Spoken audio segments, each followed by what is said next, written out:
ওনার কাছে তো সমস্ত অরিজিনাল ফাইলের অ্যাক্সেস ছিল। উনি তাহলে বলে দিন, আজকের দিনে দাঁড়িয়ে বলে দিন যে কে কে দুর্নীতি করেছে। ওনাকে কেউ তো বলেনি, মাথার দিব্যি দিয়েছে দলের প্রতি অনুগত্য দেখিয়ে নিজে জেল খাটতে।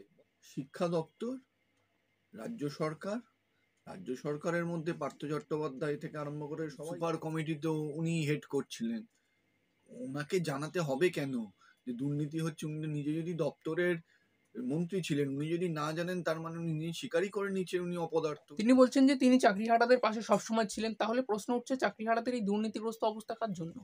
প্রথমত চাকরি হারা তো উনি যখন জেলে ছিলেন তখন হয়েছে, তাহলে উনি চাকরি হারাদের পাশে থাকছেন কেন? মানে এখানেও মানে মিথ্যাচার। বিষয়টা হলো দুর্নীতিটা উনি নিজে করেছেন। পশ্চিমবঙ্গের যে কোনো জায়গায় দাঁড়িয়ে জিতে আসুক, তাহলেই বোঝা যাবে মানুষের প্রতি ওনার উপর মানুষের কি আস্থা আছে। উনি হয়তো বলতে চাইছেন, বুঝতে পেরেছেন যে এই তৃণমূল দলে থাকতে গেলে এখন অভিষেক ব্যানার্জির লবিকে চট্টোপাধ্যায় তিনি জেল থেকে ছাড়া পেয়েছেন এবং তিনি বলছেন যে তৎকালীন যে আন্দোলনকারীরা ছিলেন তাদের সঙ্গে তিনি দেখা করেছিলেন, কিন্তু তখন তাকে কেউ অভিযোগ জানাননি যে টাকার বদলে চাকরি হয়েছে। কি বলবেন? প্রথমত ওনাকে অভিযোগ জানাতে হবে কেন? উনি তো শিক্ষামন্ত্রী ছিলেন, উনি নিজে জানবেন না যে কিভাবে ওনার দপ্তর কাজ করছে, কিভাবে প্যানেল তৈরি হচ্ছে? ওই সুপার কমিটি তো উনি হেড করছিলেন। ওনাকে জানাতে হবে কেন যে দুর্নীতি হচ্ছে? উনি নিজে যদি দপ্তরের মন্ত্রী ছিলেন, উনি যদি না জানেন তার মানে উনি নিজে স্বীকারই করে নিচ্ছেন উনি অপদার্থ। উনি জানেনই না ওনার দপ্তরে কি হচ্ছে। বিষয়টা হলো দুর্নীতিটা উনি নিজে করেছেন, ঠিক আছে?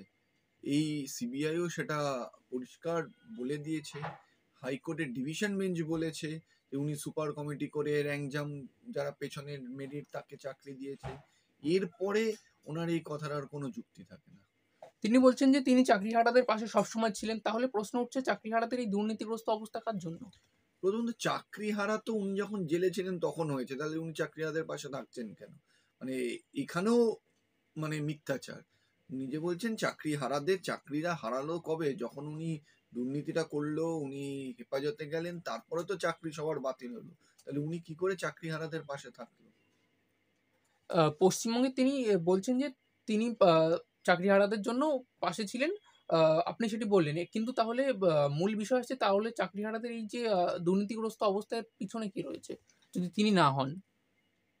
শিক্ষা দপ্তর, রাজ্য সরকার, রাজ্য সরকারের মধ্যে পার্থ চট্টোপাধ্যায় থেকে আরম্ভ করে সবাই পড়ে। আর উনি যেহেতু ওই দপ্তরের মন্ত্রী ছিলেন, ওনার রেসপন্সিবিলিটি সব থেকে বেশি। এবং এটাও তো ঘটনা, ডিভিশন বেঞ্চও বলে দিয়েছে যে সুপার কমিটি তৈরি হয়েছিল, সেই সুপার কমিটি কিভাবে গ্রুপ সি গ্রুপ ডি শিক্ষক এদেরকে টাকার বিনিময়ে চাকরি দিয়েছে, যারা পিছনের র্যাঙ্ক তাদের চাকরি পেয়েছে, রিকমেন্ডেশন অফিসে বানিয়ে চাকরি দেওয়া হয়েছে। তাহলে এটা ওই কমিটির হেড তো পার্থ চ্যাটার্জি ছিলেন, তার মানে উনি তো এখন ওনার রেসপন্সিবিলিটি এড়িয়ে যেতে পারেন না। ওনার তত্ত্বাবধানেই তো পুরোটা হয়েছে। তিনি বলছেন তার এই যে বর্তমান অবস্থা যে ৩.৫ বছরের জেল জীবন দলের প্রতি আনুগত্য রাখার জন্যই তার এই অবস্থা। কি বলবেন? তার মানে উনি বলছেন যে দলের বিরুদ্ধে মুখ খোলেননি বলে ওনাকে এই জেলে রাখতে হয়েছে। সেটা ওনার বিষয়, দল ওনার পাশে নেই, উনি দলের পাশে আছেন, সেটা তো উনি আর ওনার দল বুঝবেন। ওনার দলও এবার ওনার কতটা পাশে থাকবে। এবার উনি যদি মনে হয় উনি নির্দোষ, তাহলে বলে দিন কারা দোষী। উনি তো সবই জানেন, উনি তো দপ্তরের মন্ত্রী ছিলেন, ওনার কাছে তো সমস্ত অরিজিনাল ফাইলের অ্যাক্সেস ছিল। উনি তাহলে বলে দিন, আজকের দিনে দাঁড়িয়ে বলে দিন যে কে কে দুর্নীতি করেছে। ওনাকে কেউ তো বলেনি, মাথার দিব্যি দিয়েছে দলের প্রতি অনুগত্য দেখিয়ে নিজে জেল খাটতে, বলেনি তো। আর যদি সেটা খেটে থাকে তাহলে তো আরো বড় অপরাধ। উনি স্বীকার করে নিচ্ছেন যে উনি ছাড়াও আরো অনেকে আছে। তিনি বলছেন আমাকে বেহালার মানুষ এখনো বিশ্বাস করে। বেহালার আ মানুষ কি আমাকে আমি যদি অসৎ হয়ে থাকি তাহলে আমাকে কি ২৫ বছর পর্যন্ত ভোট দিয়ে যাবে? বেহালার মানুষের সততার প্রতি তিনি প্রশ্ন তুলছেন। প্রথমত যে এটা বলতে হবে যে উনি 25 বছর কাউন্সিলর থাকেননি, ঠিক আছে? এমএলএ হননি। দ্বিতীয়ত ক্ষমতা থাকলে আমি বলবো ওনাকে এবার বেহালা কেন, পশ্চিমবঙ্গের যে কোনো জায়গায় দাঁড়িয়ে জিতে আসুক, তাহলেই বোঝা যাবে মানুষের প্রতি ওনার উপর মানুষের কি আস্থা আছে। তিনি বলছেন অভিষেক বন্দ্যোপাধ্যায় অটোমেটিক চয়েস। তার এইখানে কোথাও কি তিনি অভিষেক বন্দ্যোপাধ্যায়ের প্রতি তার যে অনেকে বলছেন তিনি বলির পাঠা, এই জিনিসটা কি কোথাও গিয়ে তিনি সিলমোহর দিচ্ছেন? উনি হয়তো বলতে চাইছেন, বুঝতে পেরেছেন যে এই তৃণমূল দলে থাকতে গেলে এখন অভিষেক ব্যানার্জির লবিকে ধরতে হবে, তাই জন্য হয়তো এইসব কথা বলছেন। সেটা ওনার আর ওনার দলের বিষয়। এই বিষয়ে আমার কোনো মন্তব্য করার নয়। সবাই চোর, এখানে আমার মন্তব্য করুন। দলের বিরুদ্ধে কথা তোলেননি কেন, সেটাই তো সব থেকে বড় প্রশ্ন। একবার তিনি বলছেন, যা শুনতে পাচ্ছি, যে তার দলের প্রতি আনুগত্য দেখানোর জন্য এই পরিণতি, এবং তিনি অনুগত ছিলেন। তো কার প্রতি তিনি অনুগত ছিলেন সেটা তো বলা উচিত। পিসির প্রতি অনুগত, ভাইপোর প্রতি অনুগত, এর প্রতি অনুগত, তার প্রতি নাম বলছেন না কেন?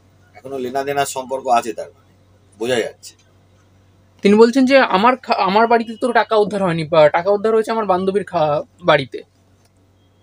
তিনি তো মানছেন তার বান্ধবীর বাড়ির থেকে, তাহলে তার বলা উচিত যে এরকম ভাবে ওনার বাড়ির থেকে এত টাকা উদ্ধার হলো কেন, সেটা তো বলা উচিত। তিনি বলছেন সেখানে যেখানে বিভিন্ন লোকের বান্ধবী রয়েছে, তৃণমূলের একাধিক নেতার বান্ধবী রয়েছে, সেখানে আমার কি দোষ? আমার বান্ধবীর খাটের তলায় যদি টাকা পাওয়া যায় সেখানে আমার কি দোষ? আর তিনি নিজের জন্য যুক্তি তো সাজাবেনি, তিনি তো নিজের জন্য যুক্তিটা সাজাবেনি। এখন ঘটনা হচ্ছে হলে যে ফেক রেকমেন্ডেশন গুলো শান্তিপ্রসাদ সিনহা কি করে দিল, তিনি যখন মন্ত্রী, সেটা তিনি কি উত্তর দিয়েছেন? সেটা উত্তর দেননি।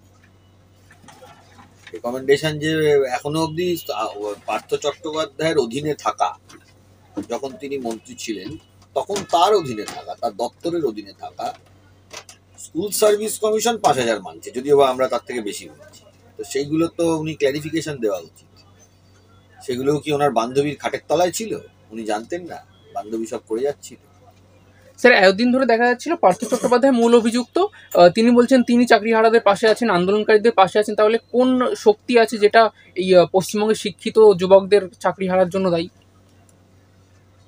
উনি যদি চাকরিহারাদের পাশেই থাকবেন, তাহলে যারা চাকরিহারা তাদের জন্য আওয়াজ তুলুন, সরকারের ভেতরে যে তাদের চাকরি দিতে হবে।